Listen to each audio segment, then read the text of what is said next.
What is up, fellow thermonuclear AFers? I am Dan Favale coming at you with my fantabulous co-host, Grant Hughes. We are about to dive into another mailbag very quickly because we are pressed for time this time around.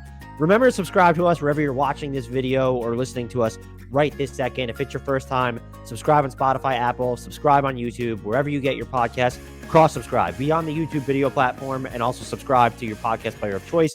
If you've done both those things, consider telling people about us. If you enjoy this content, word of mouth goes a long way, or you could retweet our promos on Twitter. You could also shout us out on Twitter. We do bump those when we see it. And finally, follow us on all the socials at HardwoodKnocks on Twitter and TikTok, at Hardwood_Knocks on Instagram, and our Discord channel. The link is in the YouTube and podcast descriptions. These mailbag questions all come from Discord. I do venture outside to Twitter every once in a while to solicit, just to make sure everyone gets to have an input, but we give priority to our Discord members because we never need to leave Discord for the question. So go join it right now. What are you waiting for? Our first question that we get to, the most important one. Grant, how are you doing? I'm doing well. Thank you for asking. And I've got an improved mic and I'm better positioned in the frame now because we've had some also important feedback that was not mailbag related. And so keep it coming. Like if I fidget too much, I want to hear that too. Let's improve the whole product and let's make this a two-way street with the viewers and listeners. Yes, and if you ever have topics or questions you want us to talk about, join the Discord, but you should DM Grant at GT_Hughes and see how long it takes for him to get back to you, just because I'm curious how. He is in Discord, though. He'll chime in every once in a while. Yep. Chime in is about right. That's about right. And very quickly, it's an announcement of sorts, but shout out to Ian Fowler, who is going to be cutting up some more social videos for us because vertical video is all the rage, and we're super appreciative that he offered to do it. And so that's why you should subscribe to YouTube, TikTok, and Instagram. There will be some unique content there. I didn't even mention this to Grant at the top, but like I wanted to come up with, if we're doing like start, bench, cut, might be fun segments to do to post up on there. So we're super appreciative to Ian, who so be on the lookout for those clips, and shout out to you, Ian. We'll have to plug his Twitter handle at some point. It's not for me. I think it's Ian Fowler 42, but I don't want to misspeak it. The mailbag, though. Are you ready to cannonball into this? Let's hit it. Why don't you hit me with the first one? Yeah, I should bring that up though, shouldn't I? Okay, Muckle asks, where are you at with the job that JB Bickerstaff has done this season for the Cavs? They've been a few late game meltdowns, no doubt, most recently against the Kings, but I thought it would take longer to fit a major piece like Mitchell into the team. They aren't where they need to be yet, but they're ahead of where I thought they'd be at this point, and I credit JB for that. In my opinion, give him time to figure this out. The vibes are still immaculate. So it's an interesting question. I think I would zoom out first and say sort of like what was the expectation? And I think we both kind of viewed them as, I can't remember, we'd have to listen back, but somewhere in the realm of, yeah, they're probably a top 4 seed in the East. I think that's totally realistic. Their floor is maybe 6th or something. And so, they won 44 games last year, right? Which big jump, huge improvement. They're on pace for 50. Maybe adding Donovan Mitchell created expectations of something more than that. But that's, a 6-win jump when you're already in the mid 40s is a big deal. So how good did this team really need to be? And then the other thing is, like, I think we both, I won't speak for you, but I feel like evaluating head coaches is one of the most, we're just flying blind essentially, because we don't see how they relate to, we get some idea over enough of a sample over several years, like, Steve Kerr or Greg Popovich or whoever else that's been with one team forever. You get a sense of like what their strengths and weaknesses are. Bickerstaff, I get the points, and like Twitter kind of blew up last night too, because they lost to San Antonio and were way down for long stretches of that game. And the late game stuff, I get it. Some of the rotations are tough. The road record's really bad. I don't know how much of any of those individual things you can pin on the coach. Cavs are 14th in clutch offensive rating, 20th in clutch defensive rating. Small sample caveats are like flying all over the screen right now. Maybe Ian can animate that at some point. But is it the offense that should be criticized, or is it like hot opponent shoot? So here's the thing. I think expectations are sort of being met. It's a little ugly, some of the ways the losses are happening. But you are integrating an all-star. you are sort of fighting against the tide of the rest of the league takes you very seriously now. There's all these factors. I get it if maybe Bickerstaff is one of those coaches that was the right guy to get them from really bad to pretty good and isn't the guy to get them from pretty good to great. That's possible. I just don't know that the season to date has been like disappointing enough for all of the negativity that I've seen in the last like really the last week probably. Yeah, I wouldn't have anything to add other than I think if you wanted to blame one aspect, it would be the offense, which seems to. I know you're saying that the clutch defensive rating is worse, but there's a lot of noise in there.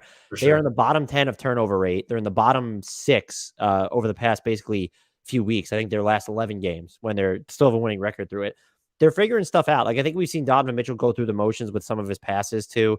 I think when you're also trying to tinker with certain lineups, given the state of their bench right now, when you're still waiting for Ricky Rubio to come back, give you that type of game manager. Dean Wade is injured. You've been trying to figure out the 3 spot for quite some time. The players are trying to figure each other out. Let's not forget Garland missed a crap ton of time to start the season. Jared Allen missed a little bit of time too. They also are. We talked about this in the last podcast. Even though they have Donovan Mitchell and Darius Garland, like they've explored a lot of what Evan Mobley can do on offense this year. And so I just view it as sort of going through the motions. And I was shocked. There were Cavs fans that wanted JB Bickerstaff fired last year or Mm-hmm. after last year. It's like that team overachieved, even though they end up missing the play-in when you look at all the injuries they dealt with. So I think whether you want to credit him for them like having one of the like this hellacious defense and being a top 3 team in the Eastern Conference, different story. But I definitely don't think he's to blame for their shortcomings. It's a tough sell, especially. Yeah, I'm glad you mentioned the Garland and Mitchell like injuries and that was going to be a tough integration process to begin with, and then you have injuries crop up. The other thing is like, can we get a small forward that makes sense for this team? Lamar Stevens has been starting, and I get it in theory, but you just need. I think you need more shooting and some. You need like Dean Wade feels like the answer, and he's hurt, but like even that's an issue. Like and then there's no depth behind that. There are other issues that I think are contributing to what some Cavs fans perceive as a disappointing stretch here. But I mean, they're they're on pace for 50 wins. Like, what do you want? You want to take it to the next one? Yeah, I want to do that too. So this is from Matisse Tybel, DPOY, basically asking what are the most and least fun teams to watch right now and why. Personally, he thinks the Sixers are borderline unwatchable. Don't disagree. The horribly static ISO ball. It's kind of a big dead giveaway for a team that's no fun to watch. Whoever has the ball has to make a play. Everybody else just stands there and stares. No creativity, no plays run. Then he closes with fire Glenn Rivers. So we got 2 fire the coach requests in the first 2 questions. What are your thoughts? Most and least fun teams and why? I think, look, Philly's definitely up there, and I'm not gonna lie, this is probably a little bit sacrilegious, but like I don't really enjoy watching Dallas all that much, and I've watched a lot of Dallas. They're on my Um, list too. Least fun. I don't like it. it's like Luka does a lot of absurd things, but they're just overwhelmingly predictable. Even when they're sort of hitting their shots, it's just like it's just there's the Harden-esque factor to it. I also have not enjoyed. This predates like the DeJounte Murray injury, but I haven't really enjoyed the Hawks this season either. I thought I was going to enjoy them a little bit more. I think it's Dallas and Philly that were my least favorite teams. And even like, who's been like kind of a slog this year, and I thought I was going to enjoy watching them again? The Raptors. Yeah. Watching them has been pretty tough. Yeah, the Raptors are kind of feast or fan because when they get out and run, it's fun. But the half court offense is just just a I don't know. The gears don't turn. And they're just making me question too many things about Scotty Barnes right now that it's making me uncomfortable. Right. Yeah. I also had the Hawks, and I think it's the through line is it's really offensively based mostly. I think where if it's one guy has the ball all the time and everybody else mostly just maybe someone sets a screen and everybody else kind of just watches and one guy. So Luka and Trae Young, for example, like the Harden Rockets were just horrible to watch. And I mean he's on the Sixers now too, and it's a your turn, my turn stuff that sucks too. Don't like watching that kind of thing. Who do you like to watch most? These are a lot easier, I think. The Pelicans and the Kings have been a blast this year for sure. I've actually really enjoyed watching OKC and Indiana. I don't know how you felt about them. They've just been super entertaining, and I think Shea's a big part of the reason for OKC. But with Jalen Williams and like Poku through the start of the year, that team is just mega fun, and Indy plays super fast. Those are probably my top teams. Memphis is always really enjoyable, and I don't know why I've necessarily enjoyed watching them. Maybe it's because I can't quite figure them out. But like I would put them in a separate tier. Well, the Warriors are probably in their own tier because Steph is just God, and like there's just moments. They have these high end moments, like what they did to the Celtics on Yeah. Saturday night. And then like the Nuggets, I'm still just trying to. They were my title pick, and so Jokic is one of the most entertaining players in basketball. But I'm still sort of trying to figure them out. And so they've been a team that like I'm still trying to figure out Miami, but I don't enjoy watching Miami as much. No, I throw the Jazz in there just because Oh yeah, it's not the Quinn Snyder offense still, but the ball moves a lot and they just shoot tons of threes and there's just kind of threats. I like watching. I actually like Walker Kessler too. I think he's kind of a fun, oh just I missed on him. He's been you know, good. yeah. Well, who couldn't? I mean, he's a non-stretch, non-switch center. How could you? But yeah, the Warriors are up there and the Pelicans. Obviously, we have a lot of similarities there. Generally, if the ball moves a lot and multiple players touch it on possessions, that's a good sign, I think, for watchability. I mean, just because we're recording this right now, just absolutely wild that we're more than a quarter of the way through the season and the Utah Jazz have the fourth best offense in basketball. Yeah. Just, not something I would have predicted. Let's get to this next one. Comes from Bauer3. Who is the worst player that could have the biggest impact if traded to the right team this deadline? Like Buddy Hield to the Lakers, Caruso to the Warriors, Derek White last year, PJ Tucker the year before.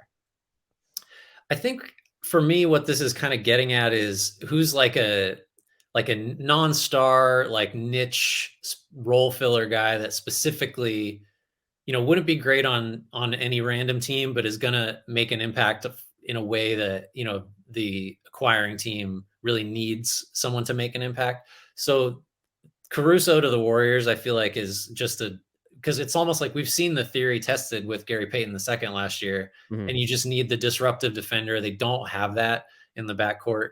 Another guy that can handle the ball a little bit because I think Dante DiVincenzo has his moments defensively and he jumps the passing lanes really effectively, but he's not great in one-on-one. Caruso's just like he's the put the clamps on guy. Like he's really really tough against opposing ball handlers. That makes a lot of sense for me. Um, I guess you look at someone like potentially Jay Crowder if he winds up on a team. A good Getting one, the yeah. Bucks, get to the right team that makes sense. But Heald to the Lakers makes sense. These are all good suggestions. But Caruso to the Warriors is just like they need a guy that does what he does. We know the value of it from last season, and they don't have that guy. So that's just the hand in glove fit to me. We both collectively agreed that Bojan Bogdanovic and Kyle Kuzma were too high end for this Yeah, exercise. they fit Um, anywhere.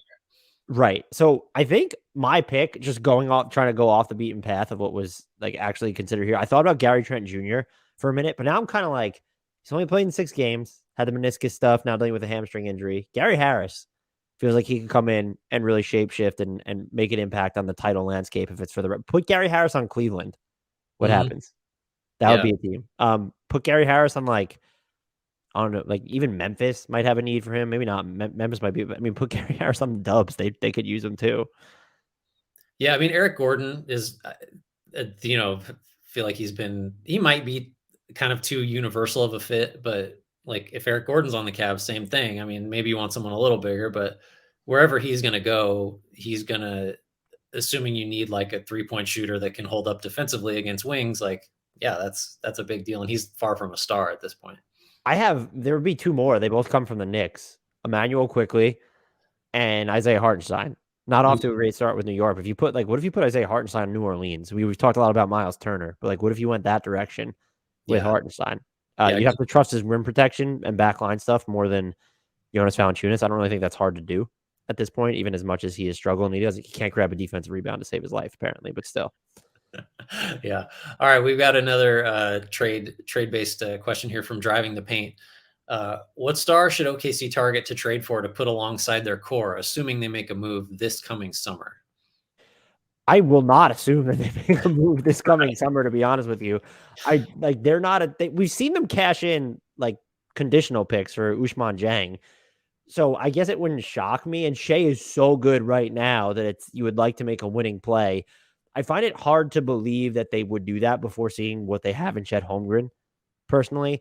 But like if I had to pick a star for them, I mean, like, I don't know. Like I thought about Karl Anthony Towns for a minute would be sort of nuclear on this roster.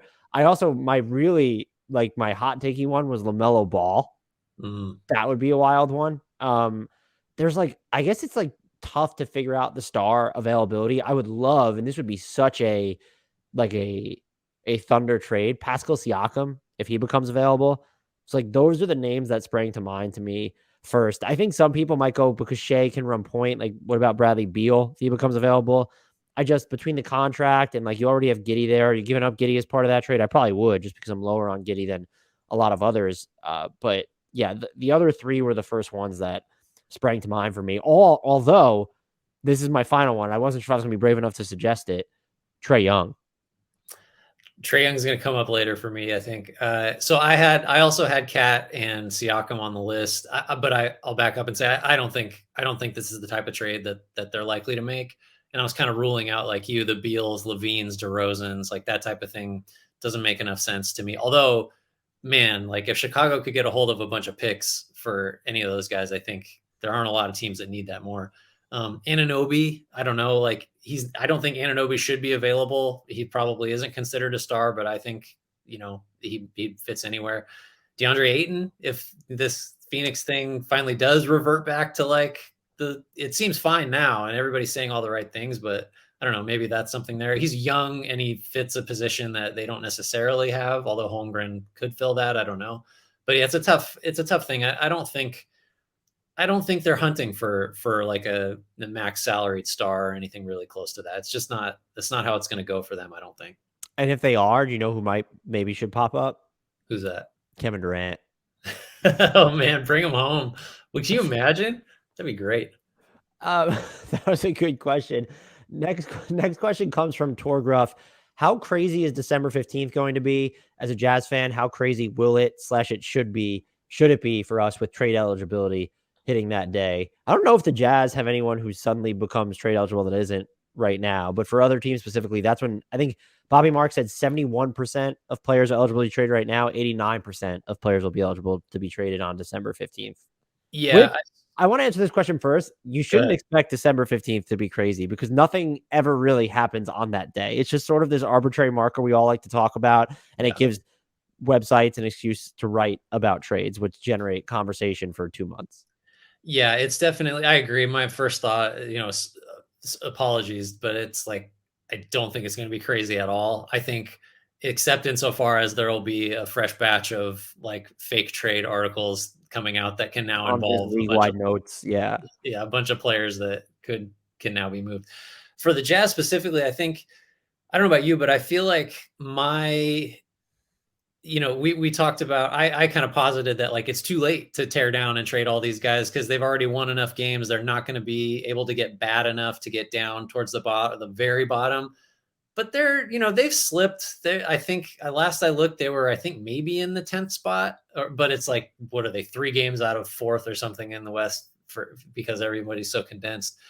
I think it's still very much within reason to say, what can we get for Conley, Beasley, Clarkson, Olynyk, like those types of guys? I don't think they'll trade Sexton, and I don't know that he's going to be a positive value guy at his number. Maybe. I don't think you should trade Markkanen. I think you hold on to him, and then everybody else is kind of young and or cheap enough that like you wouldn't trade Vanderbilt, for example. I don't think, or you certainly wouldn't trade Kessler. So I think the Jazz, it's too late to get really in the mix for Wembanyama, but it's definitely not too late to just get what you can for guys that probably are not pieces of, the really good Jazz team that may exist in 3 or 4 years. But I don't think it's going to get too crazy on December 15th for them or for really anybody. Yes, if I was the Jazz, I would still, and I think Colin Sexton would absolutely be positive value, by the way, on his contract. 4 and 70, if that's the number, or 72, whatever it ended up being. I would do exactly what you said. Like, you still need to be on the prowl for, picks for the players that don't factor into your long term. And if you go the Lauri Markkanen or Colin Sexton route, even, I think you would have to be bowled over.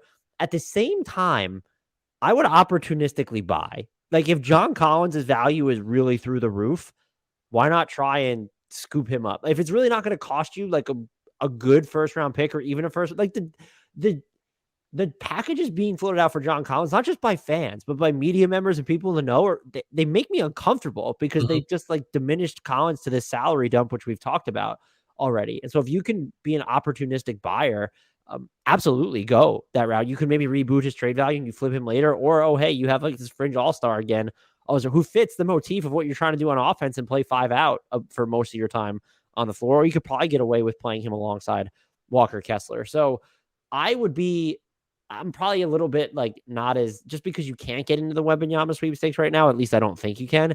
Mhm. I might be like more on the prowl for like, oh, like where's this buy low thing? Or is it like, are the Knicks really like, are they going to bury, they're interested in Kyle Kuzma when they have Julius Randle? Are they just going to bury Obi Toppin? What does it take to get him out of there? Like, if it doesn't take a first round pick, which it should, but if it doesn't, why not just see like what he fits? And so even if it's buying on these, you know, younger second, third, like a Cam Reddish. Like if you can get a Cam Reddish with just to like see what he can do inside your system, not to name all Knicks players. So it would be nice, I guess, if you really wanted to buy, you would go like lean into the defensive stopper route, which is something this team probably needs the most. But I just don't know like who's out there that would be worth them actually going after. KJ Martin could be interesting, but that's not like really fitting the defensive stopper mold for them. So yeah, I don't really know like specific targets, but like I don't know that they should treat themselves like like a Josh Richardson might help their defense. But is that someone? I guess if it doesn't cost you anything, okay, sure. But like that's not someone you should be actively chasing, or a Robert Covington if the Clippers decide to make him available. Those are like again, if it doesn't cost you anything, it's different. But if you're gonna buy on these second, third draft guys, or you're stumbling into like the John Collins-esque opportunity. Yeah, I think that's a really good point. I think basically the Jazz should be in the upside game business. It's a Like great way to phrase it. which means, you roughly know what Beasley, what Conley, what Clarkson, what Olynyk, what those guys can do. And like, it's great because it's fine. I mean, it's better than fine because it's gotten the Jazz. They've all been contributors and the Jazz being a big surprise and having a lot of success. But like, if look at exchanging one of those sort of known commodities with relatively understood and not super high ceilings for Collins is a perfect example. He's basically a distressed asset right now.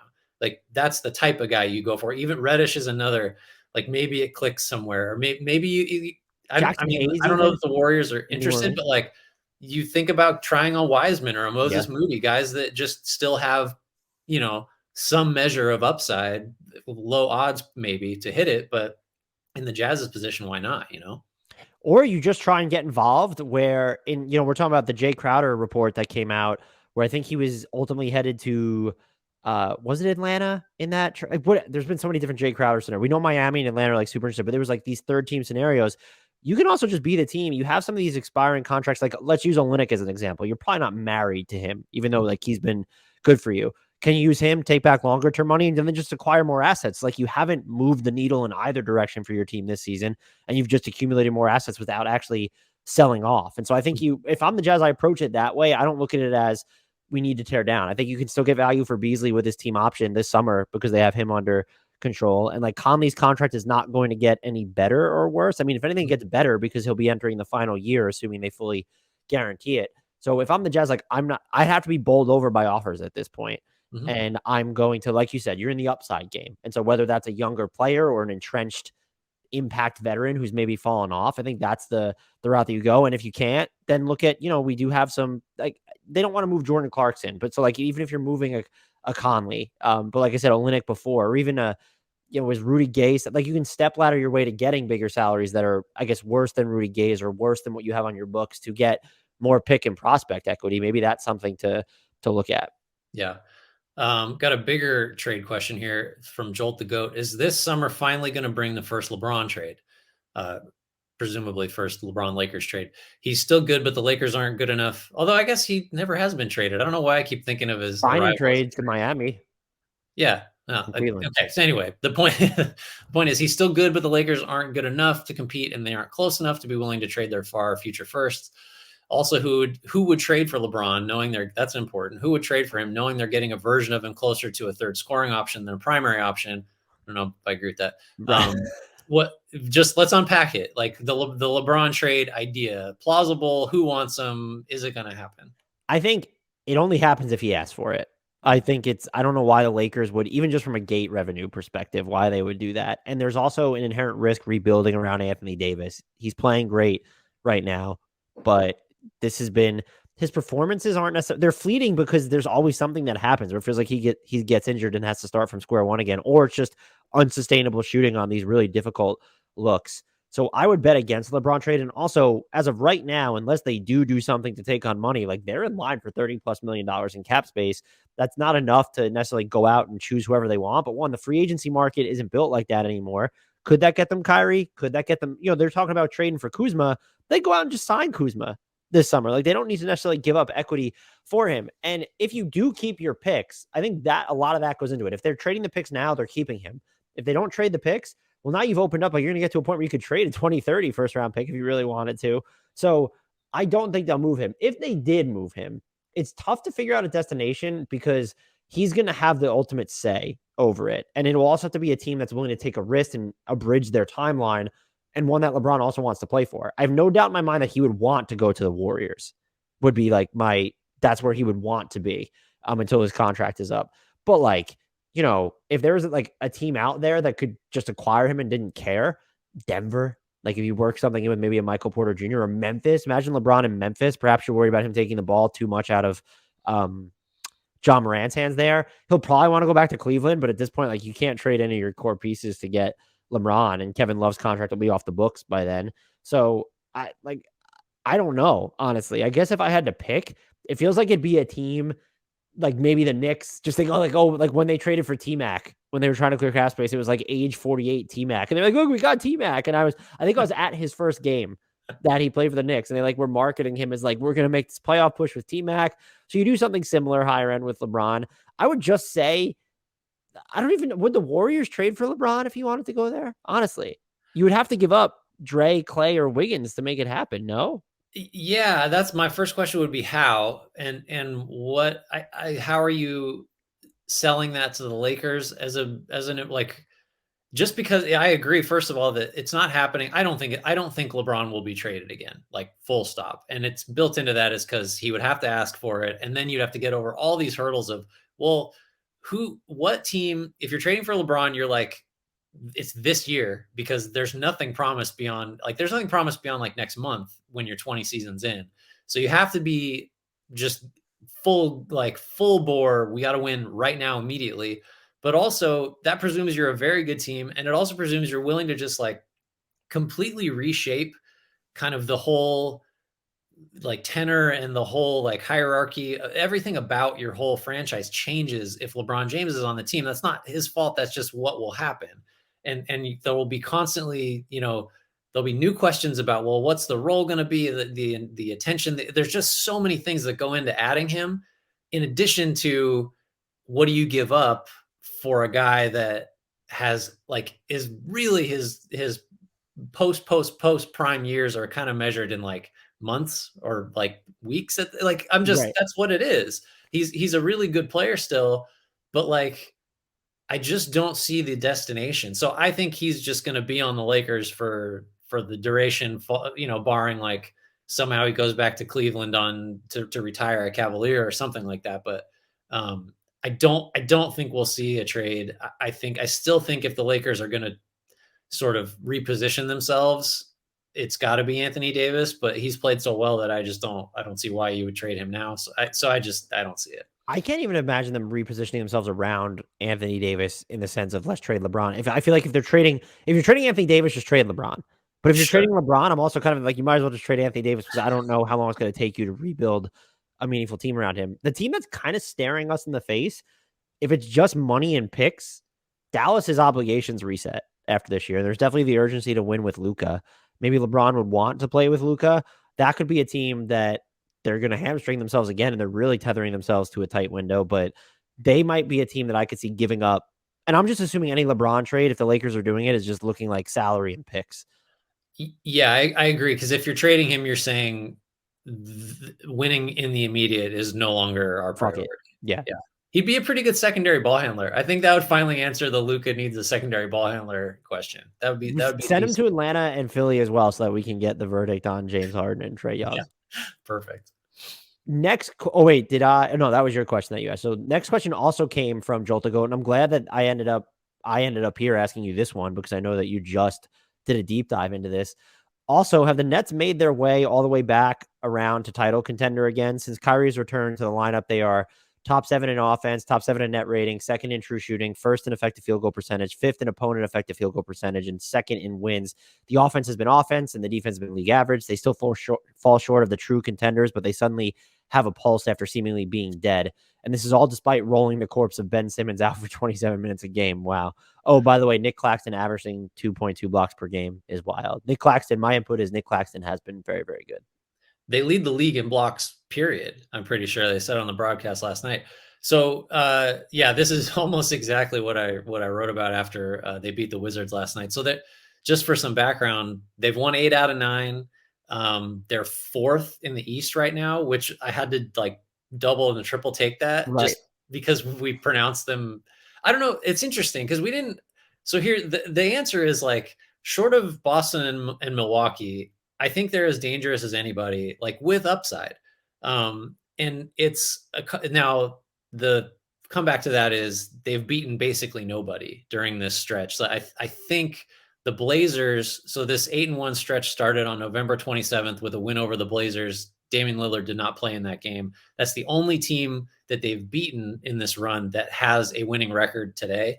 Some of them were around 500 or better at the time, but like, and they got beat by Boston right in the middle of that 8-1 stretch. So it's real hard to judge. What I would say is Durant is averaging like 32 on 63% shooting. Irving's at 25.5, just under 50% shooting. Harris and Curry are making threes. Ben Simmons has been in and out, but he had his best stretch of the season prior to this run starting, where he was, you know, still not Sixers Ben Simmons, but productive and contributing and doing the types of things that you would want him to do, defensively, rebounding, pushing the tempo, that kind of thing. And I had this thought last night, like, you know, you see TJ Warren out there who looks like he's lost 25 pounds since we last saw him. And there's just talent everywhere. Like Yuta Watanabe is kind of a forgotten guy, but he actually contributes. You've got Joe Harris, Curry, Royce O'Neal will be back. There's just like 10, 11 guys that you can put out there now, all of whom have to be accounted for or bring something to the table. So it was never about talent. It was, and it looked impossible for most of the offseason and early this year. Can they just like, how does this team stay together? Like, what incentive is there for the front office to not blow it up? Does anybody want to play with Kyrie? Like, there's just all these crazy things that happened, and they kind of got through it. It seems like there's a measure of calm now that certainly winning 8 out of 9 games contributes to, and maybe that changes if the losses start to mount when the schedule toughens up. But like, as long as this team doesn't just explode, you know, or get another trade demand or something, there's to me, there's not a question that they can be a top 4 team in the East. I mean, you got to be better than, you know, the Sixers and or the Cavs, and maybe Miami figures it out, or Toronto or whatever. But yeah, I think most of this is like, you can kind of look seriously at the Nets right now, and they're pretty good. Like, they're not, you know, 3rd or 4th best title odds like they were before all the nonsense started, but maybe they're 7th or 8th right now, and that's not that far off, really. No, and I wrote about this when I was doing my MVP ladder, and I put Kevin Durant. I think he was 10th or 9th. I don't trust the Nets. It's not that I don't trust Kevin Durant. Look, you outline the depth. Yuta Watanabe, by the way, 72.7% on corner threes this year, 52.1% from 3 overall. He's been incredible for them. I don't know why you would trust this team, and maybe we'll learn a little bit more about them. And they have the triple header on NBA TV versus Golden State on the 21st, Milwaukee on the 23rd, and then Cleveland on the 26th. So maybe we learn a little bit more about them during that stretch. But like, things don't, I'm like looking at their schedule, and I guess they never seem to get like super hellacious for them. There's always like, okay, they play like 2 or 3 good teams in a row, but then they get to face the Pistons or the Knicks or the Lakers. Wake me up in 2023, like closer to the trade deadline, if they're still doing this. And they could be first in the East. And my belief is, and maybe this is, I don't think it's irrational, and I don't think it's unfair either, but my belief would just be that something is going to happen that will submarine this team, because that is what happened at every single turn so far. And so why should we believe otherwise? They've had good stretches before. Remember when Harden first came over, and it just looked like, when the few occasions we saw him, Kyrie and Kevin Durant play together, it just felt like this was inevitable, that the title had already been won. So on paper, the Nets might be contenders again. In practice, to me, no. I think some of it is just how shocking it is that all these guys are still here. Like Right. that's amazing. I just can't, and sort of brings about like an anything's possible. You know, if they could get through all that, how, like what can't We this need to team do? And it's cut in just Kevin weird. Garnett. Anything's possible. We cannot get we cannot get all of our stars traded and our GM fired. I think it was never the bottom line for me, and I think you'd agree, is like it was never about talent. You know, there was never a question of like, do they have enough good players and stars to contend? It was just like, how on earth is this thing not going to just form a mushroom cloud, you know, every 2 weeks and stay together?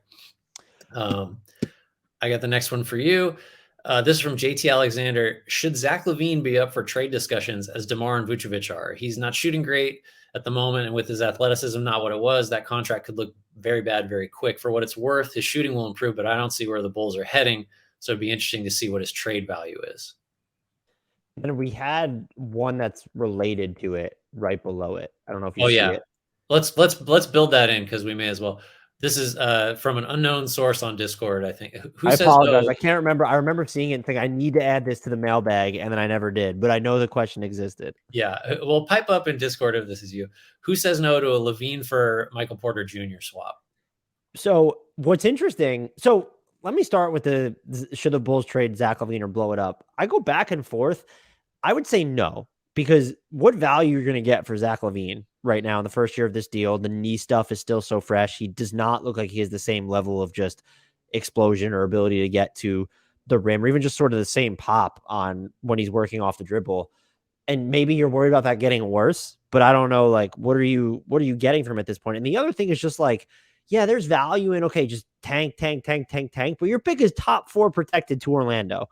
Assuming you can still finish with one of the league's 4 worst records, you have about a little bit better than a coin toss's chance of keeping that pick. And you could write it off as a sunk cost. Like that, it doesn't have to be about the optics of, oh, we sent them 11 instead of like 7 or something. So I get that. And you could make you could make the decision to blow it up independent of that.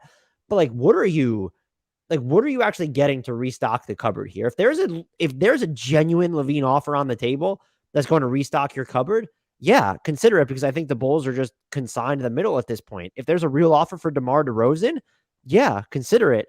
I just don't know that you're going to get enough to adequately restock the cupboard. And so you're almost just kind of like, let's see if things get like, what if Lonzo comes back? Let's see what we are there. Is it really worth moving Caruso just so we can get this late first round pick and then improve the pick that we're sending to Orlando theoretically?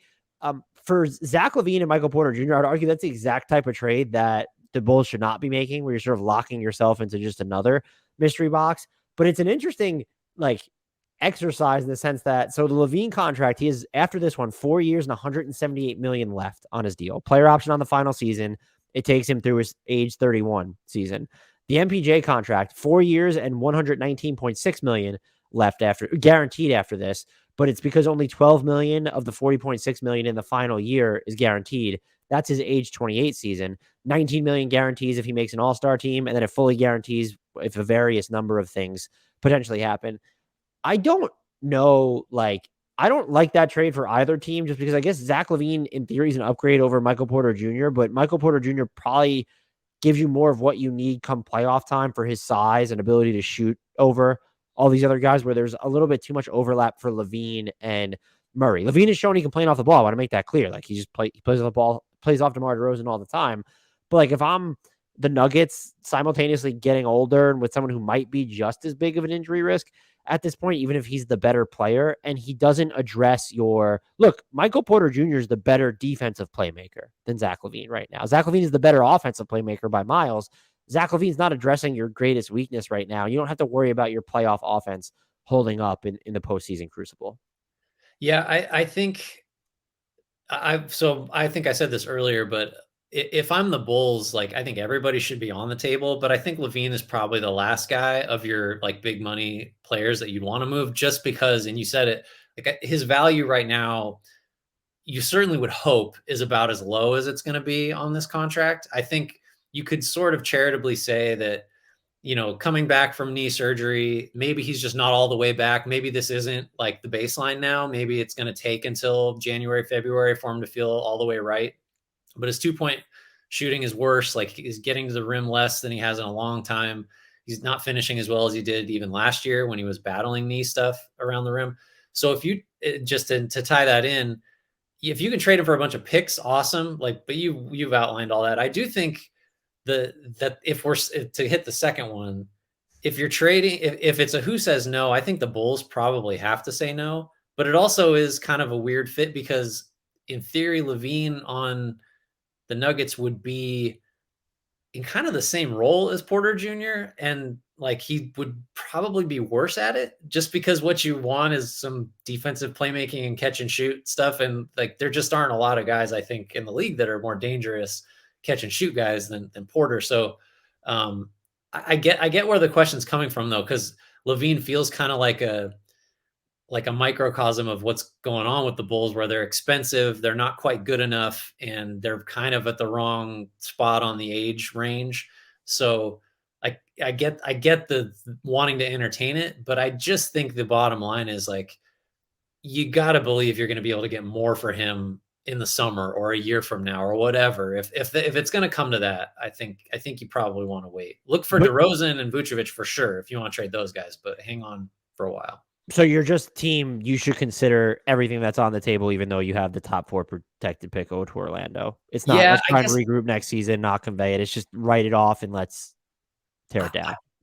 Whenever there's like pick obligations that are outgoing, I mean, I get it. You want to hold on to that if you can, but realistically, there's not a lot of, they don't have enough control over conveying it or not to really do anything at this point. So like you've sort of made your decision on the pick. And like, look, if they can get a bunch of picks, because they also owe a 25 first that's protected, I think top 10 for several years to the Spurs. So it's like, your route out of this is tricky. So you're going to need to stockpile a few extra kind of, options to rebuild if you can.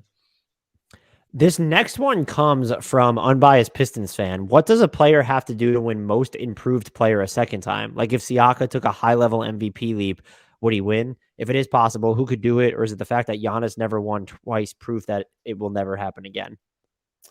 This is I went back and I thought there has to be somebody. I swear I remember talking about or pitching someone to win it again. I just couldn't remember who it was. I think it's super hard to do it because the leap is usually so big in the theoretical first most improved win that it's hard to really, make one that it's almost like voter fatigue too, to make a second leap that's big enough to really get attention. Because probably you've jumped up to close to all-star or, all NBA level to justify it the first time. And just, there's not really any place to go from there. A couple guys kind of, as I was looking at it, so Tracy McGrady in 2001 won it. He went from 15 to 27 points a game when he moved to Orlando. And then a couple years later, he really did level up again, led the league in scoring at like 32.1, was super efficient. And at the time, it was, is McGrady better than Kobe? And I was like, yeah, I was all team McGrady at the time. That feels like blasphemy, but I thought he was the best player in the league at the time. So that would be one. Like, I think Desmond Bane, if he had won it last year, there's all these ifs because he went from like 9 to 18 a game last year. I think he finished 5th and Morant won it. Had he won it, and then had he stayed healthy this year, because he's made another leap, maybe, but that just illustrates how hard it is. Because now I'm talking about a guy that didn't win it a first time.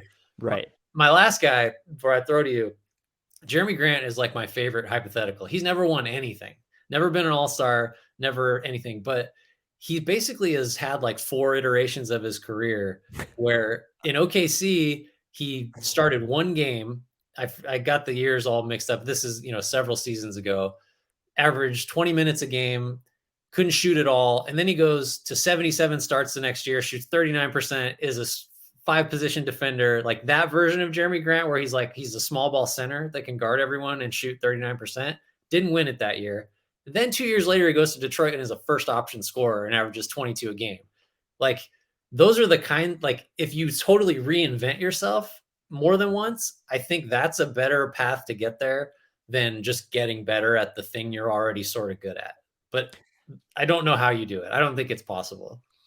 I don't think it's possible either. And even just talking about how hard it is to win one Mhm. as an entrenched player, like because look at like Steph Curry's unanimous MVP season. Like, why wouldn't he have won it in that year? Yeah. And so I think once you win it, you're like that award is turned into kind of star hunting for the next star. And so your point about reinvention is so salient. It would have to be, I think, Desmond Bane's a good example, or Jeremy Grant just because he reinvented himself so many times. But again, how is Jeremy Grant viewed if he already won Most Improved Player?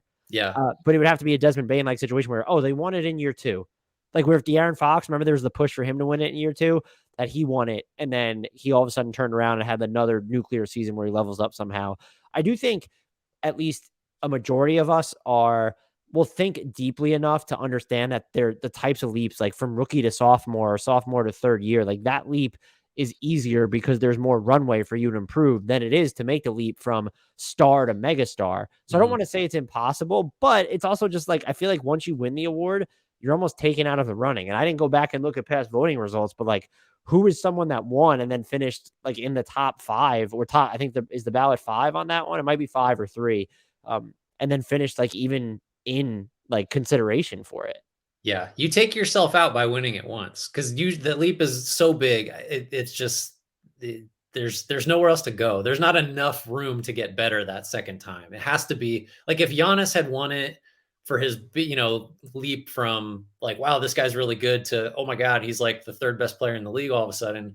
And then if he had a season like a couple years later where he shot like 45% from three on high volume, like then That we're talking. But so yeah, but here's the question. So let's say next year Giannis averages between 7 and 9 assists per game while shooting 38+% from 3 on 5 attempts per game, doing everything else that he's done. Would you even predict that he would win Most Improved Player? I would predict he should because that's improvement. That's not just you went from 22 minutes a game with a low usage to like now you have the keys. That's different. That should be like but no, he probably wouldn't because He it would would win just MVP and he maybe would Defensive Player of the MVP. Year before he would win, which is wild to really think about that you Yeah. can win. He's won multiple MVPs and he's won a Defensive Player of the Year award. And it's wild to think that he's still more likely to win out both of those awards again than the Most Improved, which is just like it's harder to branch out your game as you get deeper into your career. But I'm just curious as to whether even that pronounced of an improvement in the way he plays or his efficiency would even convince enough people to vote for him because they Yeah. might be, oh, he's too old now. Like he's been in the league for a decade. He's not improved. They're just asking him to do different things. It's not Right. he's the same guy. Yeah. We knew he could do anything. Yeah, that's a fun question. How about you take us out of here and I will finish up the rest of the questions in our part 2. You want me to read the question or you want me to do the outro and Outro. actually get us out? All right. Yeah. Dan, Get well, you out thank on so much. time for a change. That's right. So everybody, thank you for listening. We encourage you, humbly request that you continue to like, subscribe, follow us on socials. They're posted here on the video. Keep providing mailbag questions. We love doing these. We'll do some hot or nots again, I'm sure, but these are always great. And this is, a podcast that we do because we like to do it, but we also like it because we can give listeners and viewers what they want. And that's a cool aspect of it. So 5 stars, everything. Tell your friends, please continue to listen, continue to provide good ideas, and we'll keep doing it. So before we go, we have some apologies to make to Jared Allen and some shout outs to Frank Ntilikina, greatest human on earth, who hit a 3 last night, which I saw with my own 2 eyes. And in N1. And yep, he's a great player. He's just needed an opportunity. So we'll take you out. Double shout out, Frank Ntilikina. You the best.